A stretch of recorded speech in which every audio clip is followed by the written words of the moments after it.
Assalamu alaikum wa rahmatullahi wa barakatuh. Welcome everyone. My name is Layan Al-Ghamdi and I will present to you an interesting presentation about Clostridium botulinum and its toxin. This presentation was written and edited by Layan, Rafa, Fatma and Lamia, supervised by Dr. Mashal Al-Ghamdi.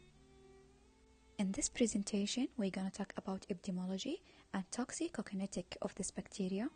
We will also have a look at the treatment and prevention ways to avoid such inflammation, as well as a clinical management of botulism.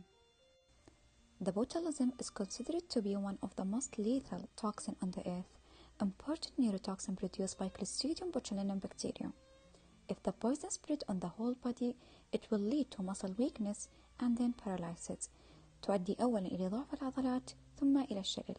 We may ask ourselves now, how such toxin can enter our bodies? And the main answer is through ingestion. So ingestion of contaminated food with Clostridium botulinum will lead to such toxin formation. The symptoms include muscle weakness, swallowing difficulty, blurred vision, and also respiration failure. إذن يتكون هذا السم البوتيليزم عند هضم أطعمة ملوثة بالكلوستريديوم بوتشيولينم. الأعراض بالتالي تكون ضعف العضلات، صعوبة بلع، رؤية ضبابية، وأخيرا فشل تنفسي.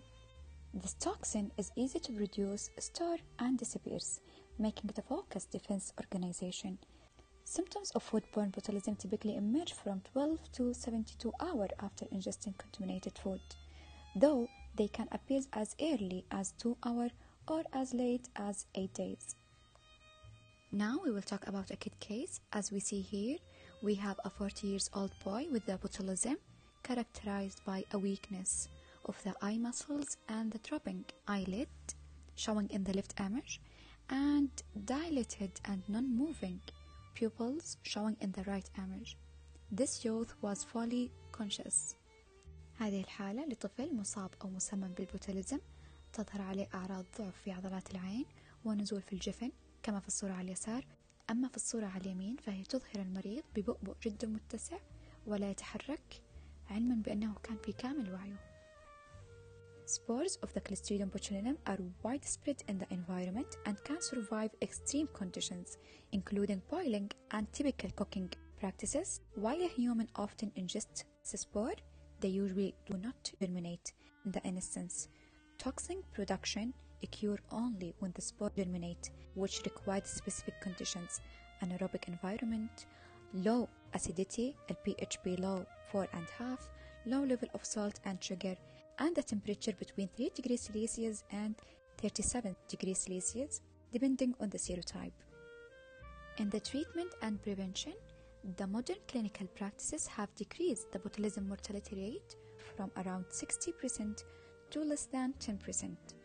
The treatment involves intensive nursing care, focusing on respiratory support, enteric feeding, and managing the cardiac arrest. Effective clinical management of botulism requires a quick recognition and intervention to reduce severe effect. Laboratory confirmation of botulinum toxin in serum, stool, or food samples supports the diagnosis.